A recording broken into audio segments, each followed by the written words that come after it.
Hello everyone, welcome back to the Day 9 Daily. I'm going to readjust my mic here. For some reason, my webcam's also giving me a little bit of trouble too. But hopefully everyone can hear me alright. Is that sounding alright? Am I coming through appropriately? Can everyone hear that? Yeah, alright, sweet. Guys, I am stressing out because I've been having to program game physics, and game physics is the most obnoxious crap in the world. Because the problem is half the time you want your character to behave in a real way, and the other half the time you don't want them to. So for instance, I don't want to have friction, because when my character lands, I don't want him to stop moving. I want him to just keep moving nice and smoothly. But now if he's on a ramp, he just slides right off. So I'm trying to push him slowly up the ramp, but then all of a sudden when the ramp tilts, he just flies right off at 1,000,000 miles an hour. It's impossible. Everything I do has some sort of insane trade-off to it, so that's my life outside of StarCraft. It's a giant pain in the ass. So, within the StarCraft world, today we'll be doing Calm vs. Kwanro, Zerg vs. Zerg Finals, which, in my opinion, is the hardest matchup in the game. Now, when I say it's the hardest matchup in the game, what I really mean is that it's the hardest to win consistently, because a bad player does have a tendency to take games off good players in Zerg vs. Zerg, because it's so easy for the good player just to not be watching one place, and for that weaker player to squeeze in with some Zerglings and do some serious damage. So that's why I call it so difficult. It's so hard to just continue winning every single time, in and out. And that's why I was just blown away the fact that Jaedong maintained over 80% win rate in Zerg vs. Zerg for the longest time in the world. So what we're going to do today is we're going to look at every game from Kwanro versus Calm. And as a result, we'll be able to look at a whole bunch of concepts that happen in Zerg vs. Zerg. So the first thing that I have to get out right of the way is, milk's fantastic. First thing I need to get out of the way is that Zerg vs. Zerg is just not rock, paper, scissors. I don't know how this got started, but for some reason, a bunch of people just decided one day that because they could make like a triangle of advantage, that it was rock, paper, scissors. So the typical thing that's said, excuse me, is that a 9 pool beats a 12 hatch beats a 12 pool, and a 12 pool beats a 9 pool. And this doesn't make any sense to me at all, because for instance, a 9 pool against a 12 pool does have a huge advantage, because the 9 pool gets speed out earlier. In fact, there's a lot of games that I've played throughout the years where I 9-pooled, my opponent 12-pooled, and I just crushed him really, really, really easily. All builds just have their own unique advantages and disadvantages. For instance, 12 hatching at expansion does die to 9-pool, and that doesn't mean that it's rock, paper, scissors. It just means it's a huge risk, and that's why people rarely now 12 hatch at their expansion. I mean, saying that Zerg vs. Zerg is rock, paper, scissors would be analogous to calling Zerg vs. Terran rock, paper, scissors. Because if you think about it, if the Terran goes 14 command center, Zerg can kill it with a 9 pool. And if Terran goes 2 racks, the 2 racks can kill the 9 pool. And yeah, and we can just keep working that little triangle around until we meet up at the end, and that's ridiculous. So what I hopefully want to illustrate a lot, excuse me, by watching so many games today, is pointing out all the advantages and all the subtleties that all these little builds are doing. So let's go ahead and dive right into things with Game 1 right now. So, oops, I'm going to adjust this down just a touch so you can see the most important part of any game of StarCraft, which is the mini-map. So let's just go ahead and jump right into things. So, now, I have not actually watched these finals, which is part of the reason why I took these as a... Oh yeah, thank you for telling me to turn off chat. Yeah, I have not actually watched these finals, which is part of the reason why I chose it. I did want to choose a series of Zerg vs. Zerg games, and funnily, this is the only finals I have ever not watched live in the past 7 years. And really, there wasn't even anything that important going on. I was just tired and wanted to go to bed. So we do see that Kwanro is opening up for the out of control. I think it was either a 4 pool or a 5 pool. I don't recommend this consistently. I don't know of a lot of really stable ways of playing that begin with a 4 pool, but it's occasionally fun to throw out from time to time. So the observers are screaming, but of course, since for me this is a VOD as well as for you, there's not really that much pressure, especially because I'll be pausing from time to time.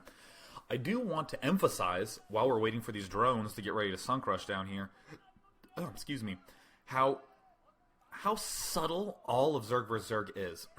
because the games are only like 8 minutes long or 6 minutes long, little decisions like making your pool on 11 versus pool on 12 are huge, drastic differences.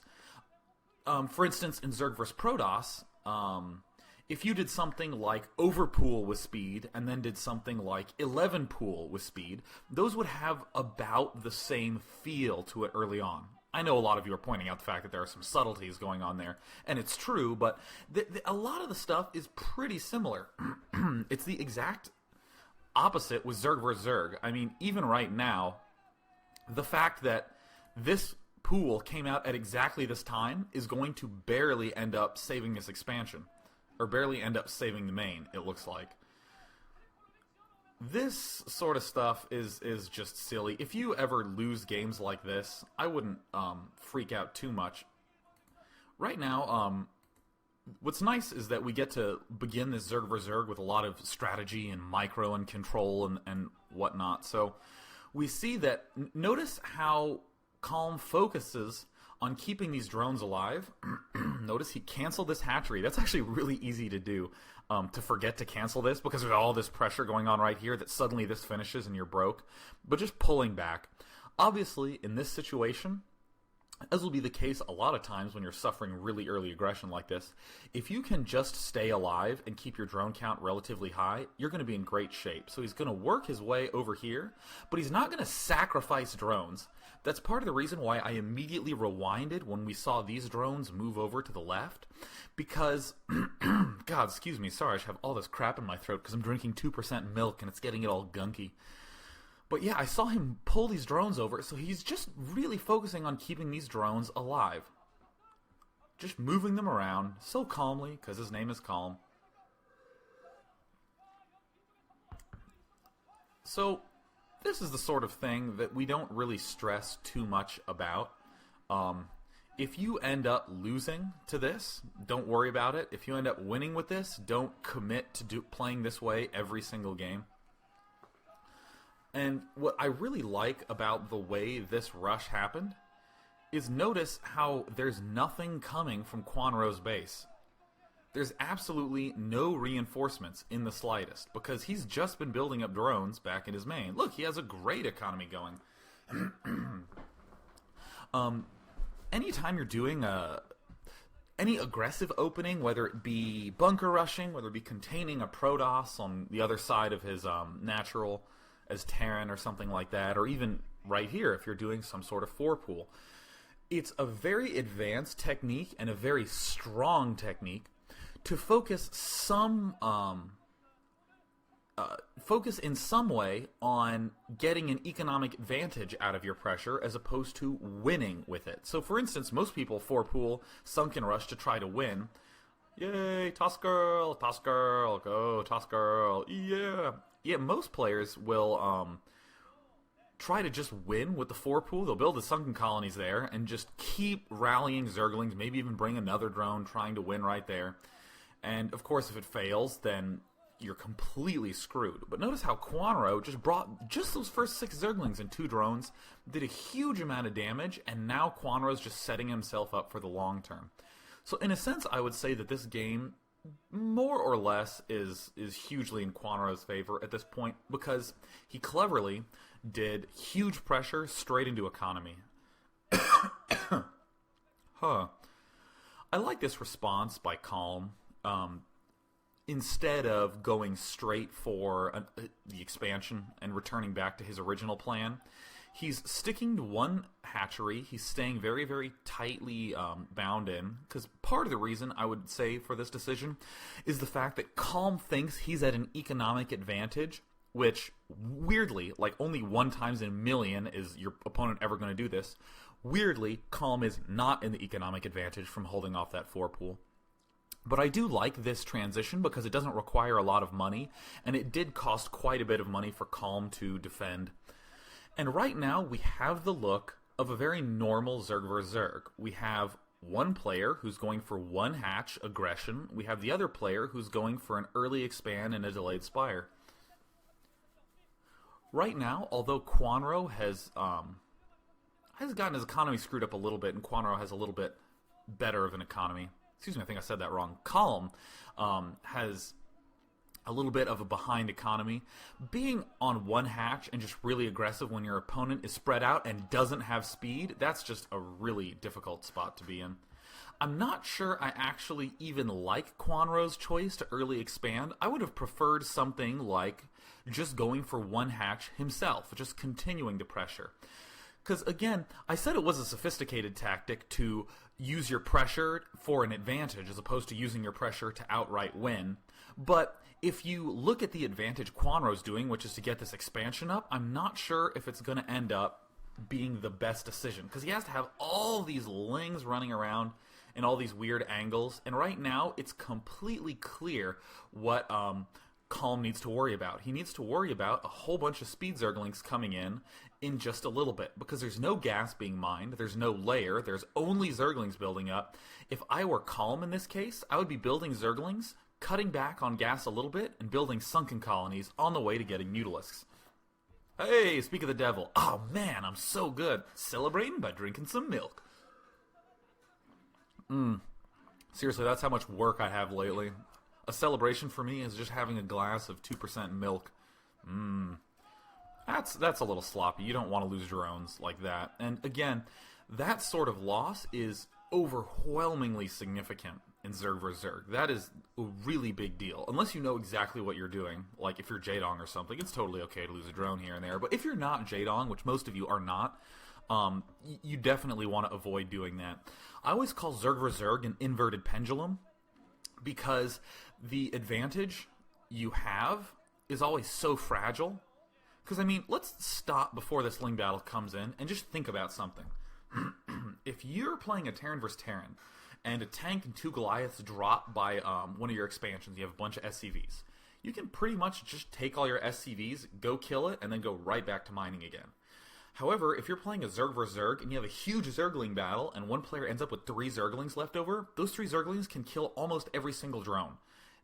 That is exactly the sort of thing that makes Zerg vs. Zerg so incredibly hard, is if you don't focus a huge amount on the subtlety, that sort of stuff's going to eat you alive. And a lot of new players don't do this, or players who are inexperienced in this matchup. If you just get in the habit of really meticulously aligning your Zerglings, it's going to be a real big help. And it's really easy not to do it, especially if you have all sorts of adrenaline flowing in your system. But really, if you get in the habit of it, it's going to help a bunch. Look at these blue Zerglings just demolishing the yellow Zerglings. Man, Calm just had so many Zerglings attacking when yellow had so few. I'm saying colors a little bit more because I'm such a habitual screw-upper in terms of naming players.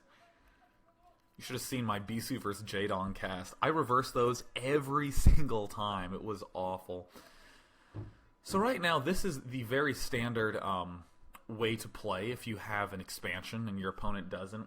Most of the time, we see this sort of expanding going on, and we'll see this Zerg have a layer already. In this case, the Zerg doesn't, but still the same idea applies, that you're going to focus mostly on money. You're actually going to take guys out of gas, and you're going to rely on spores and lings to keep you alive. And of course, I was saying earlier, you need to be careful what your transition is, what you're trying to take advantage of when you're going for some sort of wacky early pressure like a 4-pool. And I don't think early expanding was the best key, because look at how open this space is. There's so much room all around this area that you need 2 spore colonies to defend any of that appropriately. Other maps you can get away with 1 at maybe your expansion or maybe your main, but on Carthage you're definitely going to need 2. And this is exactly the sort of stuff you want to be doing when you're early expanding. And note right now, I'm no longer talking about the openings. When you are early expanding against an opponent who's 1-hatching, the way you're going to continue to maintain pressure is with Zerglings. And you're not even going to really focus so much on gas. The idea is an early expanding player is naturally going to be behind on gas for a little bit, and will naturally catch up eventually. So what you need to do is keep pounding your opponent apart with Zerglings, and in a sense, you're forcing your opponent to spend minerals to hold off those Zerglings. Oh, by the way, this is also really good, and I'll talk about this in a little bit. But if you're attacking your opponent with a lot of Zerglings, you're forcing him to spend minerals to hold those off, either with other Zerglings or with sunken colonies, or at the cost of losing drones mining. So, the early expanding player is using his mineral advantage in the form of Zerglings to exploit the lack of minerals that a one-hatching player has. And also, anytime you're against an early expanding player and you're one-hatching, you're obviously going to end up with a bunch more Mutalisks early on, and this is one of the key tactics, is having your Mutalisks park in between the two bases and then running through with your Zerglings. That is crucial to competing against an early expanding player. And obviously these little counterattacks are good. But I wouldn't really call that sort of counterattack fundamental to the matchup. Really, anytime I'm one-hatching against an early expanding player, I think to myself, well, I'm going to get my Mutalisks early, and then I'm going to do that very standard run-by. See, notice right now, Kwanro is really ramping up the cost of minerals for Calm. Kwanro's running in with all these Zerglings. Calm is losing a bunch of Zerglings, and therefore begins to replace them. Calm is having to spend his larva on Zerglings, which again is preventing him from getting more drones. And look, now we have the second geyser coming down for Kwanro. Only now is Kwanro getting that gas. He's not worried about getting gas super early. A lot of early expanding players will leave Zerglings in the geyser. Yeah, let me try that again.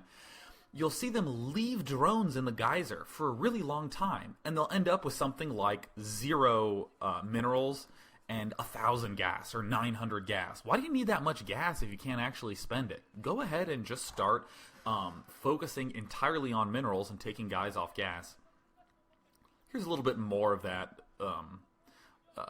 my sort of dislike for early expanding after the 4 pool, because it's so hard to cover that. You really do need to build another spore colony, but already we're starting to see that Kwanro's running kind of low on the minerals.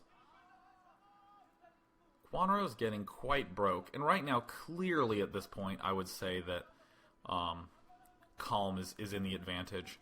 And I really would say that the way he managed to get back was purely Kwanro's choice of follow-through, his play off the 4 pool, which is really interesting because almost never in Zerg vs. Zerg is that the main reason that you end up losing. Because really this was kind of a gradual, methodical win for Calm. He held it off, and then he continued to harass and continued to abuse these sorts of tactics until eventually he wins. So there's not really too much to focus on the intense subtleties of it, but it's nice that we get to look at some broad use of strategies. The fact that these sorts of little run-bys and planting Mutalisks in between for the one-hatching player was able to do huge tons of damage to the early expanding player. So hopefully we're going to get to see a little bit more of this in the other games. I don't actually know, though, because again, I haven't seen him. And really, if you're playing Zerg vs. Zerg and you don't have superb Mutalisk control, definitely practice that. Because really, just having good Mutalisk control wins so many games in this matchup. And when I say so many, I mean you can get to like B or B+ in this matchup just by turtling, going straight for Mutalisks, and having really good Mutalisk control. And great ways to practice that are some of the Muta micro training maps. The best one is one where you just spawn with Mutalisks and a bunch of Scourge fly at you. And then you only get to micro them. So really, really nice play by Calm, holding that off. And without spending too much focus on that game, since we've already spent a pretty good bit of time discussing it, we're just going to jump right into game 2. Oopsie daisies. Now, something I didn't talk too much about, and one was Overlord scouting patterns, and we'll get to that in Game 3. Right now, the one thing I want to talk about is the third resource in this matchup, and that is Larva. Larva is one of the most fundamental resources in this matchup. In all the other matchups, you think of things like, man, I really need to expand to get gas, or Terrans saying, oh, I need to kill Zerg's expansion off to prevent him from getting so much gas. Or, yeah, I'm going to harass him so he's low on minerals. But only in Zerg vs. Zerg does it ever become really, really apparent how crucial having larva advantages are. I'll end up talking a lot about that in a little bit. Also, depending a lot on the course of the gameplay, but especially when you see some player early expanding against a player who's one-hatching, that's a great discussion of the idea of how to abuse larva advantages. Part of the reason, again, why it's okay to send so many Zerglings to attack a one-hatching player when you've early expanded is because you have the larva advantage. You can afford to send Zerglings from one hatchery and make drones out of the other, and you know your opponent must spend Zerglings or defense out of his one hatchery, and in effect, he ends up being unable to catch up in economy, whereas you're slowly chipping ahead with your second hatchery, with your larva advantage. So right now, we clearly have two different openings. We have the 9 pool from Kwanro, it looks like, and then we have, I think that wasn't paying too closely attention. You know what, I'm going to rewind just to make sure I get these numbers exactly right, because you heard me talk about how critical it was to know exactly what you're doing, but then I went on a tangent, and that's fine, because I love talking. So we see 1, 2, 3, 4, 5, 6, 7, 8, 9, 10. And so right as his Overlord finishes, he's building the extractor. This to me indicates he's going for a heavily Mutalisk-oriented play. If you're going for 9 pool in the way that Kwanro's doing, that's heavy Zergling. That's heavy aggression play into Mutalisk. That you're sort of pounding your opponent apart. You're not necessarily using Zerglings or Mutalisks to win. You're using the rapid combination of both of them to win. So here we see, it looks like a little bit before Overlord finishes gas, and then in 11 pool. That very, very clearly to me would indicate a heavy Mutalisk-oriented opening. Or it might be something where he's getting gas very quickly to get speed very quickly, so he can secure an expansion very quickly. But I'm pretty sure we're going to be leaning towards a one hatch early on, fast layer, maybe getting a second hatch while it's building. Either way, it's going to be very Mutalisk-oriented. Now, when you are 9 pooling, that is a fundamental situation where you're going to be exploiting a larva advantage. You've already gotten all these Zerglings out, and you're hoping to start pounding your opponent down with your Zerglings, and you're hoping to get just a little bit of an edge to the point where your opponent has to keep making units defensively and cannot quite get a good economy going. And what eventually happens is when you get Mutalisks out, this guy's economy is crumbling because he just cannot build drones. He's spending all of his larva making defenses. So yeah, this is the most classic, like big Muta emphasis build, is to do the 9 gas, and it looks like Calm delayed that just a little bit, and then to go straight for the layer and get a sunken colony. You can almost always afford to get a sunken colony and even get a second hatch before your spire is finished. So you don't really spend anything on Zergling speed. You're going to get some Zerglings just to clog up these holes here. You don't want to get harassed there on the gas line. Gas is always really vulnerable to Zergling harass. Always a good spot to generally go for. But this is good placement. Building placement is actually fairly key in this matchup. Look at this sunken colony. Look how it defends all the extent of these mineral patches and everything over here. And I wouldn't be surprised if we saw a spire get thrown down right there. So that way it's a really solid defense around here. Or maybe even a spire here. I think that'll actually glitch the drones around, so maybe you shouldn't do that. But always making sure you know exactly where everything's going to be placed is going to get you a huge amount of wins in this matchup. Absolutely tremendous amount of wins. I mean, even this little stuff, like we'll get to see it in a little bit, but we see Kwanro's spawning pool right next to his geyser, walling off the top side of his mineral patch. And look at how that spawning pool is walling off this half of the minerals and protecting this sunken colony. So in a sense, your buildings protect the sunken colony just as much as the sunken colony protects the other buildings. Look at that nice tight placement. What's so awesome about the spire placement is if you think about it, if you mine here and then click back to here, the drones mush around this spire really, really easily and end up clogging this hole right here. So we're seeing if we send drones here, we're clogging this entrance to the sunken colony. And if there's Zerglings coming here, we just move right back to this mineral patch or this mineral patch, and we're clogging that hole. In fact, I always say practice your building placement before you start playing on maps. But especially in this matchup, you should practice to make sure that you can properly clog with drones. Because one of the worst feelings is, for instance, if you say, hey drones, go here, and you're expecting them to wander right through there to protect you, but instead they take this long path because somehow you perfect walled, you feel like a dumbass. And I just don't want anyone to have that happen. Because honestly, it's happened to me like a million times, and it's just the worst feeling when you're like, oh, I got this, and then your drones just start going way off to like outer China, and you're like, dude, guys, clog up the fucking geyser. But we see, right now, I don't think we see any Zergling speed for Kwanro, or, God, for Calm. Man, I'm going to screw those names up a lot. So right now, Calm has not gone for Zergling speed, I don't believe.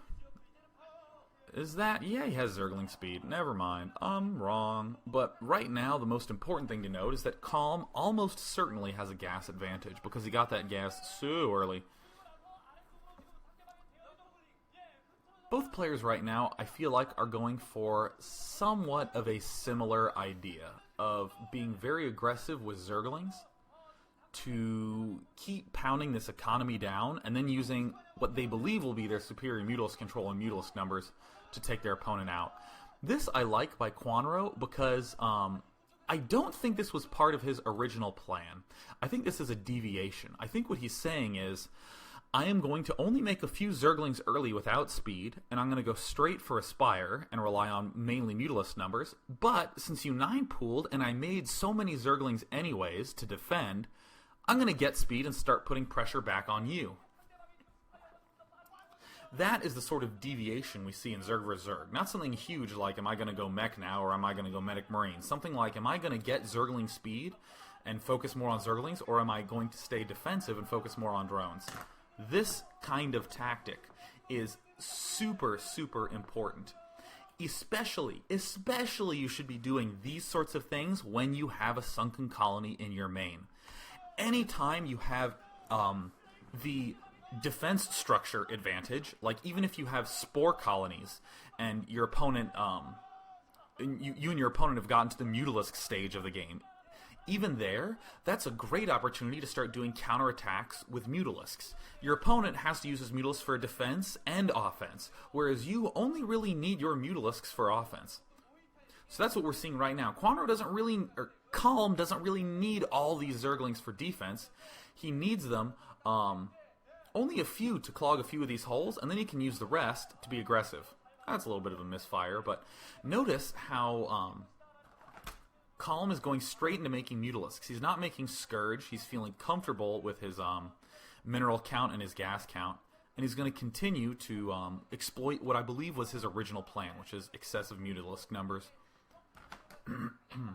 And of course, all this you can read into by the fact that he got gas really, really early. Now, going back here, see, look, this is what happens when you 9-pool. You end up with not so many drones. And you need to be putting enough pressure on your opponent that's okay. And it doesn't look like Kwanro did the best job there, but Kwanro did manage to sneak out a second hatchery.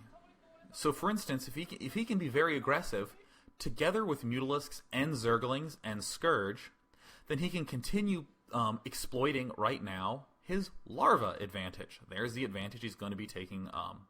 It's the advantage he's going to be taking advantage of. So right now, look, all this stuff is going on. We have Mutalisks battling Scourge, and Zerglings are doing some damage up here. If Calm is not careful in defending his main, he's going to end up losing. And look at this. Normally, these Mutalisks could kill these, and then Calm could easily go straight into Kwanro's main. But he can't exactly do that because, thanks to the Larva advantage that Kwanro has right now, Kwanro can keep attacking with Zerglings and keep these Mutalisks pinned to defense. It's a little bit dangerous because if you get way far behind in Mutalisk count, you run some serious risks, but right now, look at this. This is just great job by Kwanro. I mean, a lot of this is the fact that those Scourge ended up splitting just right. Now, I don't know what's morphing in all of these, but I would imagine they're all going to be air units. So that, to me, indicates that Calm does have quite a bit of gas still left over. So I'm going to wait just a second and see if that is the case. Because if it is, then there's something really key to note. So key that I'm going to pause and then pop back up on the camera. We see the Muffin Man being waved aggressively at the camera. So it does appear to be Zerglings. It looks like somehow, well, actually I shouldn't say somehow, Kwanro was able to get more air units out early on. So let me explain that in depth, because that's actually really, really subtle. Kwanro had slightly less gas than Calm. Not too much less, because Calm did end up getting Zergling speed, but still slightly less than what Calm had. So Kwanro has slightly less gas, but he got that second hatchery out, so he can spend all that gas really, really quickly. Calm, on the other hand, probably only had about 600 or 700 gas. I shouldn't say only. He had about 600 or 700 gas when his Spire finished. So he's going to be able to get a lot of Mutalisks eventually, but in the now, he has to slowly build them up because he only has one hatchery. And that is a lot of the reason why Kwanro was aggressive immediately. When we watched this game, Kwanro immediately attacked when his Spire came out, because the only place he's going to maintain air advantage is the fact that he can get 6 larva worth of air units at the time when Calm can only have 3 larva worth of air units. So there. That is a great illustration of the larva advantage in action. That larva advantage is what allowed Kwanro to attack really quickly with those air units. If, for instance, Kwanro thought that Calm had way more Mutalisks. For instance, let's say the Spire was really late, and Calm got his Spire really, really early. You don't want to do some sort of immediate attack as Kwanro, because you know that there's going to be a ton of units of Calm waiting for you at the other side. So now, at this point, this game is basically over.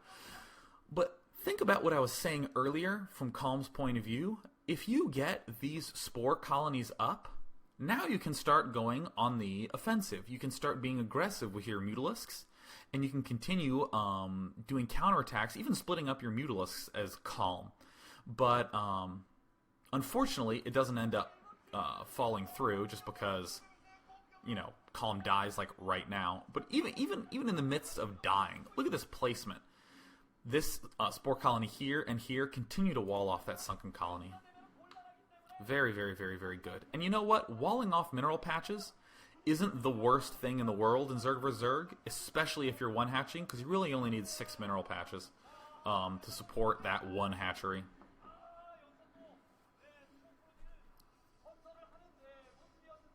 And this game essentially is looking over right now, largely because of how really Calm doesn't have any advantage anymore. I mean, Calm is happily not dying, but Calm has walled himself in with one hatchery, with fewer drones, and almost certainly is even in gas, if not behind at this point.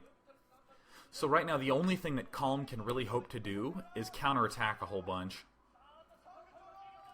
And see here, we can see, look at this.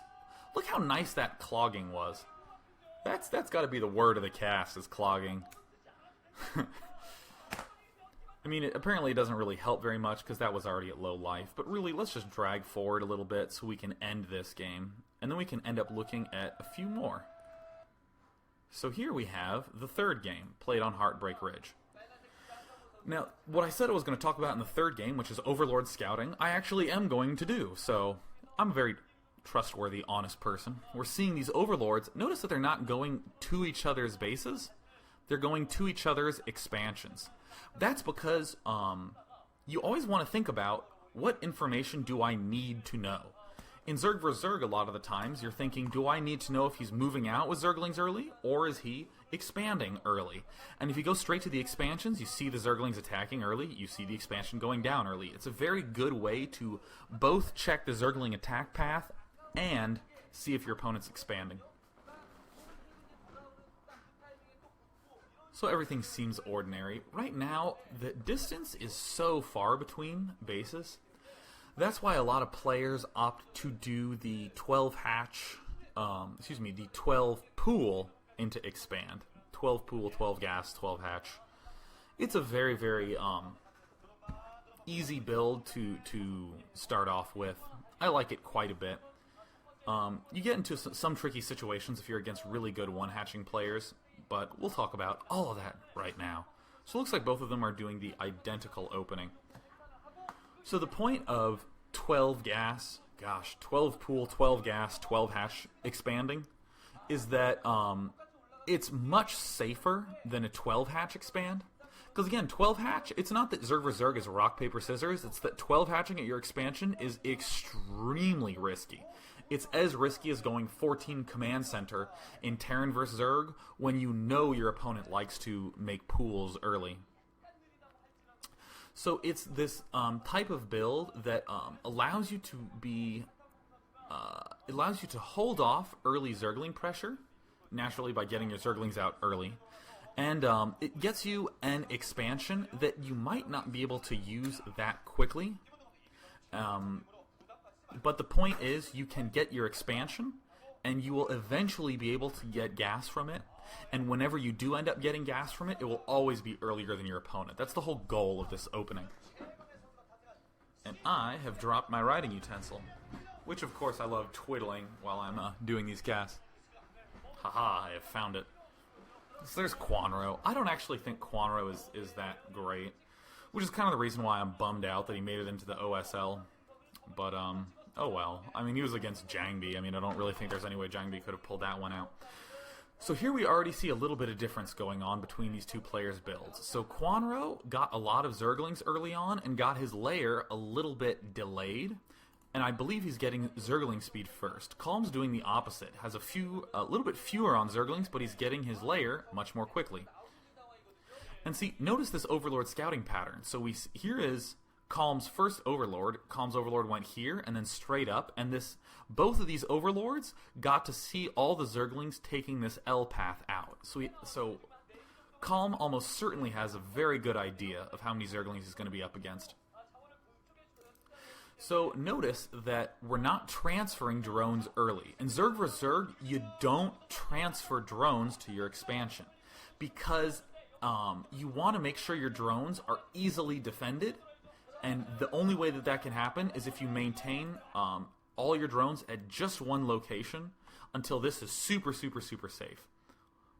So let me just go back and focus on what's going on right now. So Calm's staying back where he can defend himself. And this is really good by Kwanro to attack these Zerglings. Or attack this Larva. Anytime you're attacking Larva like this indicates to me that Kwanro's really pressuring hard early on, almost certainly getting speed first. So it does look like speed is out for Kwanro, but... oh, looks like Calm ended up getting very quick speed too. So, yeah. Looks like they did in fact do identical builds. But again, we see really clearly right now why it's a bad idea to transfer drones to your expansion early on, because if you do that, they'll just get demolished. So also, Kwanro opted to attack really early on with Zerglings. Calm opts to defend until he gets speed, and then maybe consider doing some things with his Zerglings. Those are two sorts of timings you really want to think a lot about. For instance, 9 pool with speed, that emphasizes getting the Zerglings to your opponent's base and putting pressure really on. A 12 pool, 1 base with speed, opts a lot more to get speed and then move out with your superior Zergling numbers.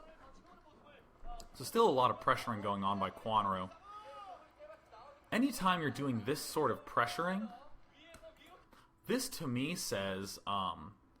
I am feeling confident with my economy against your economy, and I am just going to continue battering you down to make sure you don't end up squeezing ahead. Unfortunately, Calm is getting way more Zerglings because Kwanro hit Calm at pretty much every bad angle possible.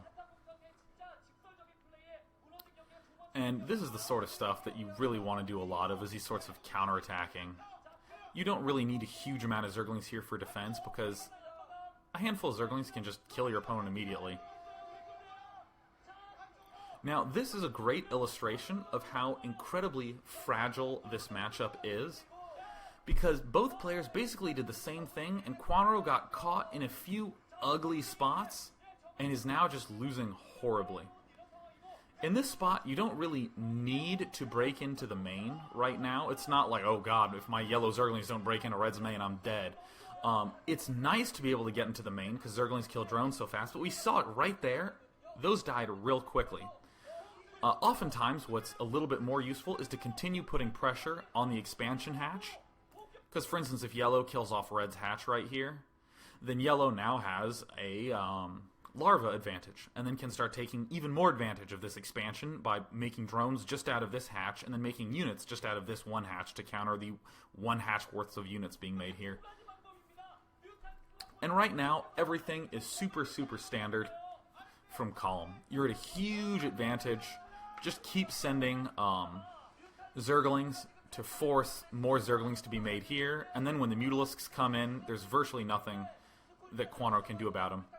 And I love this. Look, not even going for the Mutalisks yet. Just taking a few extra shots at the drones. Making sure to keep backing up. You want to keep moving in case Scourge pop out. You don't want to get too passive. Nice control right there. Super good. When all this is done, I'm going to spend a brief period of time discussing how to do that control. Because it's really hard. I mean, it's really hard. I mean, I'll tell you how to do it, and you'll try it a whole bunch, and it will still take quite a while to click in your hands. It's really a lot to do with feel. So I'm just going to re-review what was happening early on with this. So we saw... See, look at this from Kwanro. Here's something very, very subtle going on right here. Notice that Calm is making his lair right now, and that nothing's coming out of these larvae.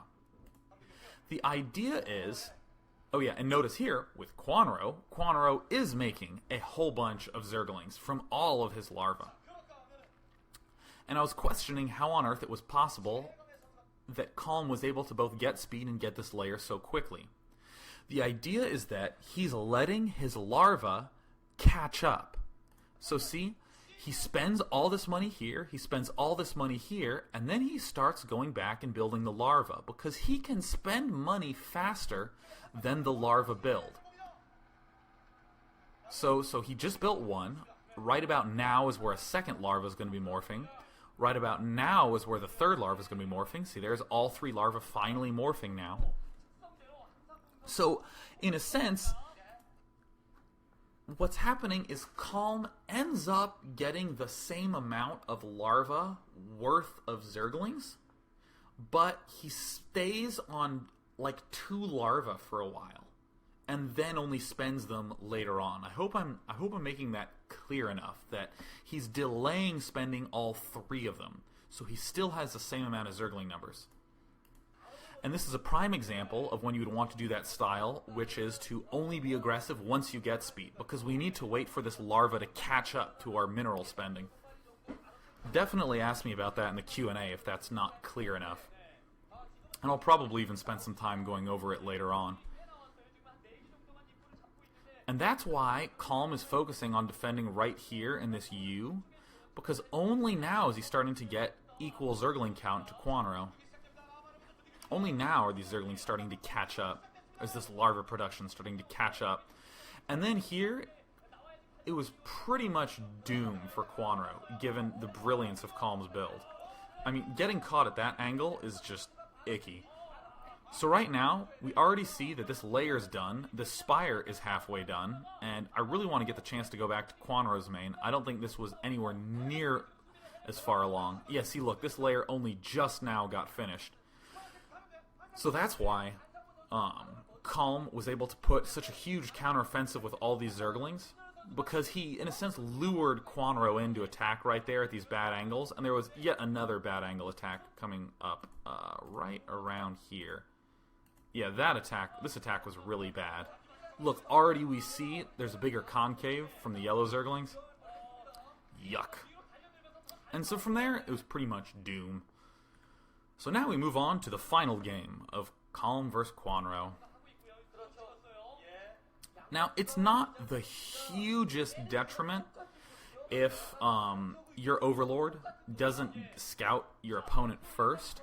A lot of players, again, try to chalk that up to the huge luck element in Zerg vs. Zerg, but really, Your build order should be able to force your opponent to do certain things. So, for instance, if you 9-pool with speed, that's the most obvious example of forcing. It forces your opponent to maybe build a sunk if he was going more economic friendly.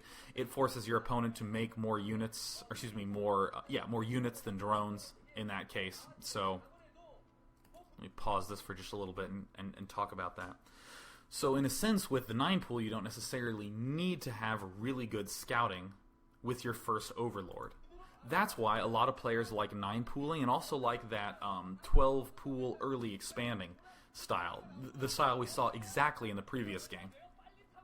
In those circumstances, it's really easy to do pretty much the same generic type of play, and then once you know your opponent's position, to be able to get a lot of information out of him in that way.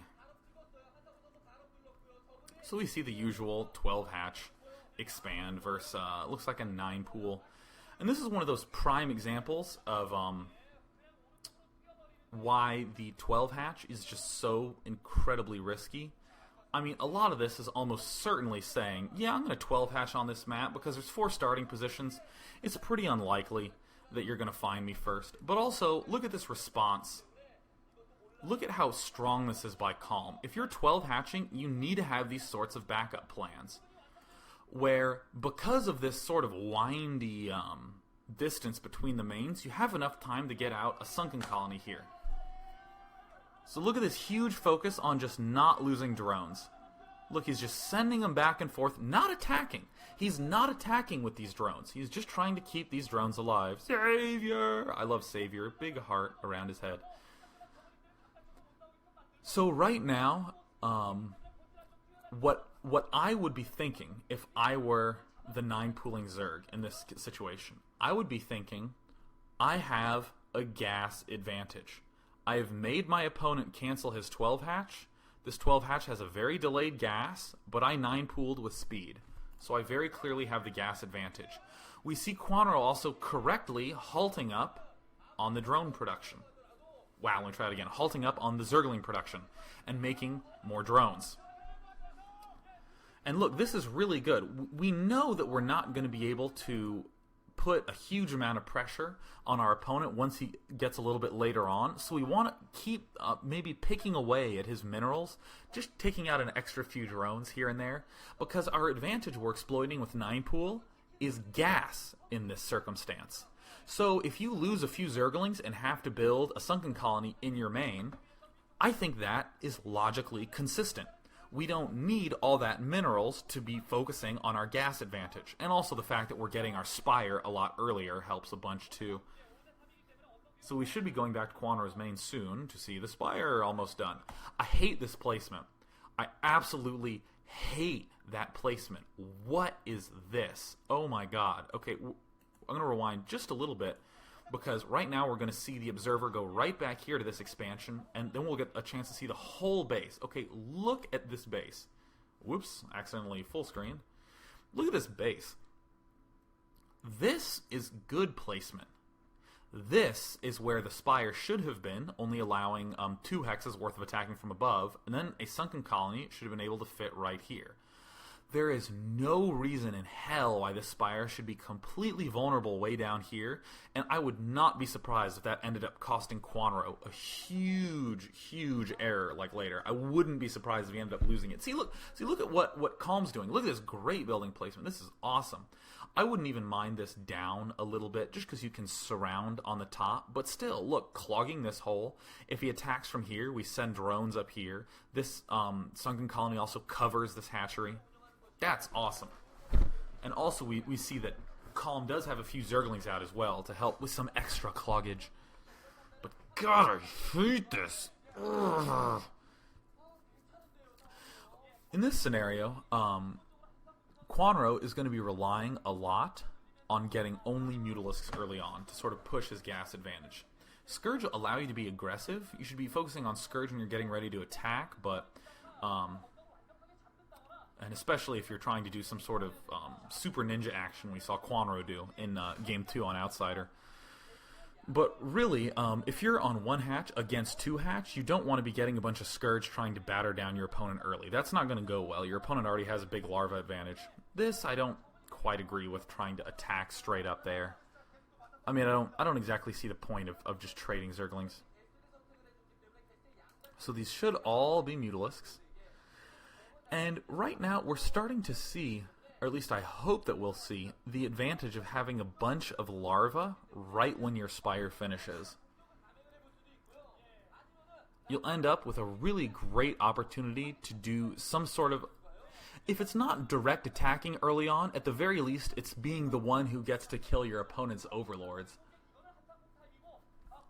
I mean, these Mutalisks will come out, they'll try to attack these overlords, but then once you have like 6 Mutalisks coming out, which is clearly what I think is coming out right here. Once you have 6 Mutalisks right down here, you have to run away as the one hatching player. Because look, here's the 3rd Mutalisk and the 4th Mutalisk. But here for Calm, it's going to be the 3 Mutalisks, and then 5 Mutalisks, and then 7 Mutalisks. And then it'll start to slow down there. Yeah, see, look, there's... What is this? The Sunken Colony can easily be surrounded from this side. It probably doesn't even cover the southern side of this hatchery, and the spire it doesn't cover at all. Horrific, horrific placement. See, look, this is an example of larva advantage. I have no idea who has more gas at this point, but red is the one who gets to push forward early on. And that's why we see Scourge coming out, because with that larva advantage, we know we get to be aggressive, so we want to have a few extra Scourge in the mix. It looks like red's going to have to maybe back out here in a little bit. Alright, there we go. But still, look, so much coming in, so many extra Scourge coming in, thanks to that second hatchery. Pretty nice control by Kwanro. Getting these Scourge out, especially when Mutalisk numbers are low, is very, very useful. I mean, obviously, if you're getting pounded in your main, you want to start making Scourge. Or Scourge, as I like to call them. And this I actually like quite a bit by Calm. I like the fact that he's expanding right now. Probably doesn't have Zerglings with speed yet. Very clearly didn't see that. It looks like he's well aware of the fact that he evened out that gas advantage. Also, I didn't really see Kwanro end up exploiting his gas advantage as much as I would have liked, but we saw Calm do a whole bunch of early pressure. He got his opponent to sort of get holed up in there and sort of play back. So now he's going to sit here, play defensively with his Mutalisks, and he's going to expand. And then he's just going to try to win in the most standard way possible, which is just to have more gas and to get more Mutalisks. With any of your extra money, I would say maybe make maybe one extra drone, a few Zerglings, but really, you're probably going to be pretty broke at this point if you're doing this sort of early expanding action. The second hatchery I felt like was useful for this early attack, but it's not so useful now. Other things to note when you're in this situation, look at the spread of overlords. I really like that. It's not too far out, because if your opponent gets maybe 8 or 9 Mutalisks, and your overlords are a little bit too far forward, then they can be picked off very easily. But this one, probably going to fall. But see, look at that. One more shot from these would have killed off that overlord. That's exactly why they're placed so close. Right now, this looks like Kwanro thinking, hey, I still have that gas advantage, right? Let me try to make use of it. But I don't think he's going to be able to, because Calm was able to take out a Mutalisk right down here and some Scourge right over here early on, which balanced things out a bit. But I mean, look at that patience by Calm. Calm went in there, got a little bit of a gas advantage, and just happily backs right off again. No big deal. He doesn't need to stress too much about it anymore. Also, this is something weird to think about. Anytime your opponent expands like this, and I'm not sure if Kwanro got the chance to poke into his main, but you got to be aware of this as Kwanro. Anytime you're against a player who's just expanded, your opponent is going to be aching for minerals. He's going to be making almost entirely Scourge. That's why we see so many Scourge made when we see both players early expanding and being really aggressive with Zerglings, because they're just kind of broke on minerals. So we know that our opponent is going to be low on drones since he just expanded. If you can take out overlords, which is actually what we see Kwanro going for right now, you start to starve your opponent for minerals. And then the fact that he has that second geyser doesn't really matter, because he'll end up with 0 minerals, because he's making so many more overlords. And then he'll have like 400 or 500 gas at some point. And all of a sudden, all that work expanding has no use anymore.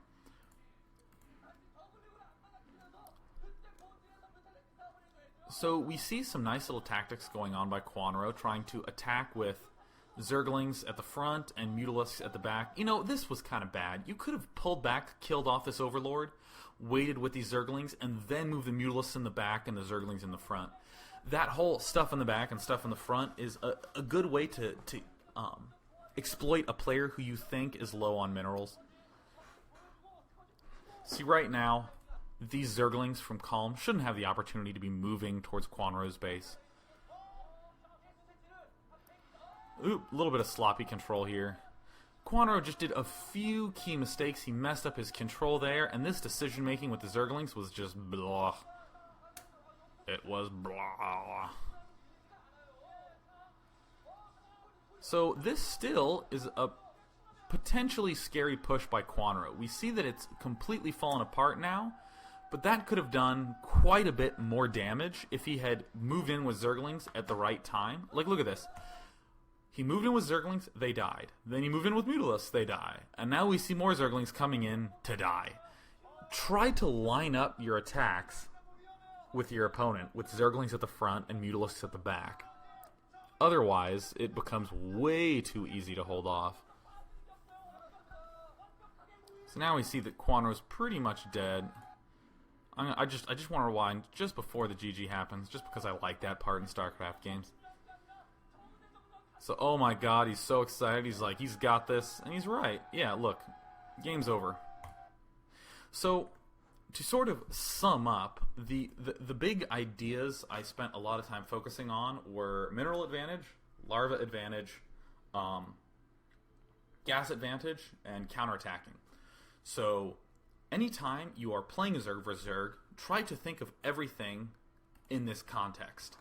And also food. I didn't talk too much about that, but that's something to think about. I mean, if you can kill off an Overlord, I mean, especially, for instance, if you're 2 hatching against 1 hatching, if you can kill off an Overlord and both your guys' Spire is just finished, really good time to just move in and attack, because it's almost certain your opponent doesn't have a really high Mutalisk account, and probably can get a really high Mutalisk count. So, yeah, think about those 4 things. Minerals, gas, larva, and counterattacking. Counterattacking is kind of a weird one to put in there, but it's really useful, I think, to put in there, because there's so many scenarios where you've made a sunken colony or you've made spore colonies and you feel a little bit behind and you get that disheartening feeling of, oh god, there's nothing I can do. Counterattacking is going to be hugely advantageous. I think there was actually a recent game between Effort and Yellow ARNC, or either Effort and Luxury, where Effort had all these defensive structures and was way behind on Mutalisks and upgrades and everything. But Effort just kept going in and counterattacking and splitting up all his Mutalisks and hitting Yarnsey where he was weak. And Yarnsey ended up just completely just biting the dust. It was really, really cool to see. So try to think about a little bit of... Try to think about how you're going to end up using those 4... techniques whenever you're playing a Zerg versus Zerg. Think, how is it that I can exploit one of these right now? So I definitely want to take maybe 5-10 minutes worth of questions. We've been going for about an hour right now. And I just wanted to make sure that we got the chance to look at a wide variety of strategies, because Zerg versus Zerg is so hard and so intense, and little mistakes are just everything there. So let's just take some questions. First one is, why are only Zerglings, Mutalisks, and Scourge viable in this matchup? So, I don't think that's true. I'm a big fan of Hydralisks in this matchup. What I would say is that because the matchup is so fragile, let me rephrase that. The matchup is really fragile because Zerglings and Mutalisks are so fast and so mobile, and drones are so weak. So the interplay between those two ends up dominating in a lot of circumstances, and anytime you deviate away from that, you have to worry about how to deal with that mobility. So for instance, let's say we are going Hydralisk. the sort of things we need to think about are how are we going to keep our opponent low on minerals, because Hydralisks is exploiting a mineral advantage. How do we have really good building placement to stay alive? If we early expand and go Hydralisk, we need to figure out ways to wall off in order to prevent Zerglings from getting in, and then we need to have really good spore colony placement to prevent Mutalisks from killing off all our drones. So that's a pretty long topic, Hydralisks in Zerg vs. Zerg, but definitely start trying to use them because it's super, super, super, super fun. And also requires a hugely different skill set than Zergling Mutalisk Scourge, which is largely micromanagement.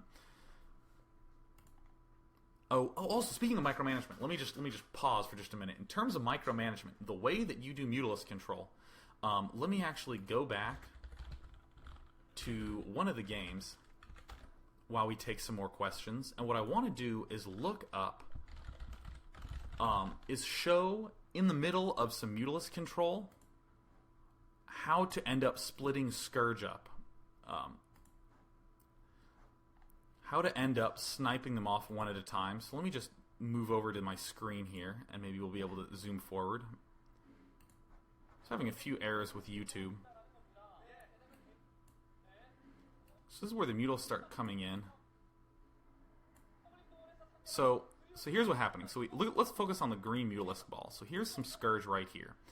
So if Mutalisks are here, right about there is the distance you want Scourge to be at. If your Mutalisks are here, let's again imagine our Mutalisks are running straight to the right, and we have Scourge about here following directly to the right. If the Scourge are a little bit closer, you can zigzag. You can click here and here and here, and your Mutalisk will kind of do this, and eventually the Scourge will glitch up and end up following it about this distance. Now, let's wait for the Scourge to get a little bit closer. See, look, the Mutalisk just briefly went this way, and now they're going this way, and this Scourge is heading way up here. So that's the first technique, is getting Scourge to be at about the right distance. The key thing is to think about now... Actually, let me just turn off chat for a little bit to make sure this doesn't lag. Oops, the key thing right here, so Mutalisks are heading right down here, is that we're going to click Patrol on our Mutalisks, maybe a little bit inwards, but we want to turn our Mutalisks first. So the technique is to click here, click Patrol on the Mutalisks, and then click forward again. And what ends up happening is that look where the Mutalisks just sort of stopped and fired Scourge right out their ass. So here, we already have the Mutalisks turning a little bit, so it's okay to just click Patrol directly. And that's what happened right there. That's part of the reason why, again, imagine that there's some Scourge here and these Mutalisks are moving directly to the right. We zigzag a little bit because sometimes when the Scourge glitch up, so if we have Scourge moving up like this and our Mutalisks moving up like this, we can immediately hit Patrol on our Mutalisks and they'll straight kill that Scourge and you can keep moving to the right. Practice that a lot. It's super duper hard. So, with that said, let's go back and take a few questions. 1A, 2A, 3A Pro asks, players... Whoops, we have so many questions flooding in. There's a lot of lag. And I've lost the question. Haha. Yeah, so players with very strong control sometimes lose when they go 12 hatch, 12 pool, 12 gas versus 9 pool. How viable is this versus 9 pool? I would say it's a huge risk. I have not seen ways to consistently defend the hatchery when you end up going against a 9 pool.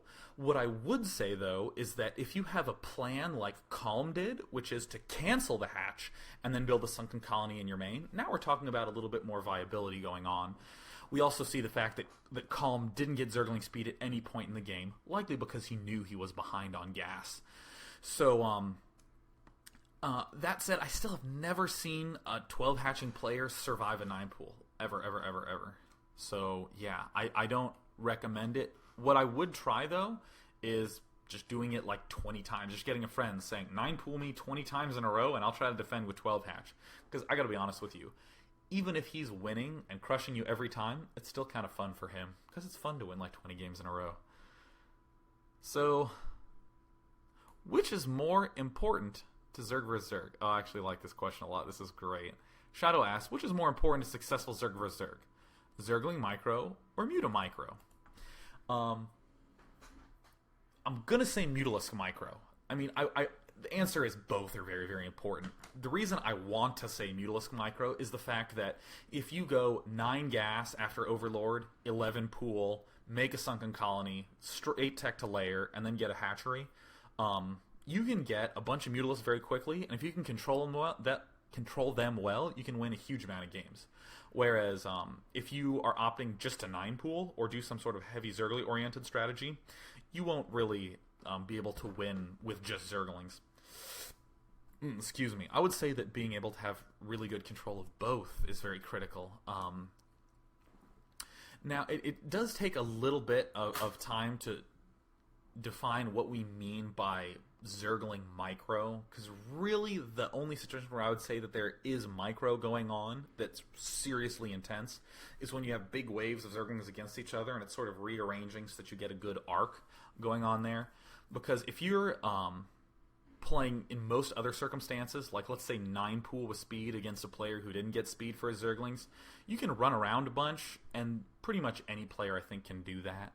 I think the big idea, less so than the control of Zerglings versus the control of Mutalisks, is the pressure you put on with the Zerglings, forcing him to screw up either his money, his gas, or his larva. And then the Mutalisks are how you're taking advantage of that. Hope that was an adequate answer. Haha. So, a lot of people are asking, what is it that Jaedong does that other Zerg players do not? That is a great question. I think the thing that allows... And by the way, I'm ignoring the last, 4 games Jaedong played, where he lost a bunch of stupid games, where he just went 12 hatch and his opponent 9 pool, and then Jaedong lost. Those are just kind of silly. I mean, I'm sure Jaedong just figured he had a way to win. But what I love so much about the way Jaedong plays is that, first of all, he's well aware of the subtlety of the matchup. He makes really minor adjustments to builds. So, for instance, you heard me say 9 gas after Overlord and then 11 pool. I've seen Jaedong go 9 gas after Overlord and then 9 pool. And he's a little bit behind on money. He has to delay things here and there and have a larva just lying around for a little while. But he still ends up putting on a lot of pressure with those Zerglings early on, and he's very technical with it. It's a little bit of a tangent, but coming back to the main question, what is it that Jaedong does so well? He always knows exactly where his advantage is and how to continue exploiting it. So, an unbelievable game. One of my favorite Zerg vs. Zerg games was Jaedong versus Bai Great on... it was Medusa, and Jaedong spawned at the bottom position and went for, it looked like Overpool and then 9 gas afterwards, and Great went for an early expansion, and Jaedong just stayed so calm the whole game. Jaedong first did what I was saying earlier, where he did the standard 1 hatch versus early expand play, where he had his Mutalisks in between the main and expansion of Great, and then was running Zerglings into Great's main. But what was so impressive to me about that game is the fact that Jaedong didn't expand for such a long time. He was aware of how much pressure he was putting on his opponent, that he just knew he was still keeping advantage with gas. So let's compare this to another player. So let's say we have some other Zerg against Bai Great on Medusa. Other Zerg does the standard stuff where he's running Zerglings by and putting pressure on and harassing and picking off drones. But that sort of Zerg player would panic and expand way earlier, thinking, oh crap, my opponent has an expansion. I need to get gas right now. The only way I can do that is by taking my expansion immediately. And what the problem that player would encounter is that suddenly he's low on minerals. Suddenly the player who's early expanded can start pounding him apart with Zerglings. And in essence, going for gas that fast doesn't end up working out so well. It sort of relieves all pressure from the opponent. And, I mean, if you actually just sit down and watch a bunch of Jaedong Zerg vs. Zerg games in a row, there's this incredible calm where Jaedong really is not doing that much attacking. He's not really moving in with huge amounts of units and losing them, except when he just completely crushes it. So you'll sometimes see 2 players attack each other with Zerglings, like for instance in Kwanro vs. Calm that we just saw on Heartbreak Ridge. Kwanro tried to go into Calm's base with Zerglings, and Calm just killed it. You'll never see that happen with Jaedong. You'll never see his group of Zerglings versus opponent's group of Zerglings. Jaedong chooses to attack and then loses. Jaedong always is just well aware of that. I mean, it's a very, very complicated question, and there's a lot of examples to quote. But really, I think the game on Medusa against Great that I was talking about, that's a really solid example of Jaedong just not panicking, sticking with his advantage, and just pretty much being the man. So Shadow says you did not like Kwanro's follow-up with the 4 pool. What do you think he should have done instead? I think he just should have gone a very standard 1 base. Just gone straight for Mutalisk, just off 1 hatch. I like that a lot more, because the big issue with a 4 pool is that you don't have speed for Zerglings really quickly. And everything's so spread out. We saw the expansions in the main, how really you need 2 spore colonies to adequately defend them. I think that if Kwanro had gone 1 hatch, he would have gotten more gas, his layer would have been sooner, he would have been more defended, and had more drones. Whereas what ended up happening is that Kwanro had more drones, took an expansion earlier, but then couldn't hold against Ling attack, couldn't hold against faster Mutalisk, had a slower layer. I mean, in a very naive sense, Kwanro went for an expansion, and I think he should have gone straight for layer. I think that's a much more succinct way to do it. So we pretty much only have maybe time for one more question. So let's just take one more good, sexy, meaty question. This is actually I can answer really quickly. At the end of the last game, Calm's Overlord was taking some damage from bounce in the Muta fight. How much does this matter? In late game, it matters quite a bit. If you have ever been in this scenario where you have a whole bunch of Mutalisks and your opponent has a whole bunch of Mutalisks and you have no clue if you're ahead or not, but you know neither person is really attacking each other, start sending all your Overlords in a huge clump across, because when you get into the Mutalisk fight, your Overlords are going to take extra bounce hits that your Mutalisks wouldn't. That's actually a really fun technique. I think the last time I saw that used was in some epic Zerg vs. Zergs on Bifrost way back in the day. So, yeah, I will take one more question after that.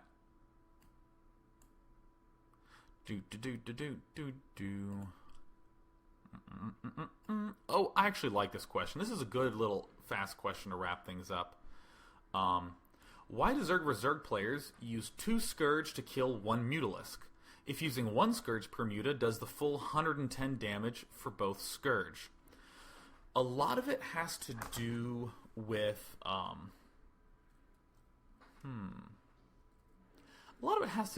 the fact that his Mutalisks are often packed so tightly, it's hard to tell one of your Scourge to attack one of his Mutalisks. The amount of time it takes to do that. Alright, let me just make sure I'm not going to missay anything. So you have your Mutalisks with some Scourge in that ball going towards your opponent's Mutalisks. You don't want to have the Scourge too far away, because then they become really easy to pick off. So they need to kind of be in the same line as your Mutalisks. Ideally, you do want each one of your Scourge attacking 1 Mutalisk. And I think if you have the opportunity to split the Scourge up, you should definitely do it. To be honest, though, because glitching's so significant, and good players are strong enough at shaking Scourge off, if you have 2 Scourge going for 1 Mutalisk, it's a much higher chance that 1 Mutalisk is going to take at least a hit. Whereas if you have 2 Scourge going for 2 Mutalisks, it's a little bit less of a chance of either of those Mutalisks taking 1 hit, because they'll both glitch off each Mutalisk independently. So, really, if you can glitch them, if you can split up your Scourge fast enough, go for it. But I think what's more important is to time your attacks and time the placement of your Mutalisks relative to your Scourge in a way that the Scourge end up sort of splitting themselves up without you really having to. So, yeah, we just did an hour and 15 minutes of Zerg vs. Zerg. That was totally sweet. And I hope that made a lot of sense, because so much of Zerg vs. Zerg is less about, oh yeah, he really needs to, move a dropship here, or do this, or do that. It's a lot more like weird, high-level, vague terms like, oh, let's take advantage of minerals, let's take advantage of gas, let's take advantage of larva, which hopefully I did a decent job of talking about. So yeah, that about sums it up. Happy Zerg vs. Zerging, and micro away. Cheers!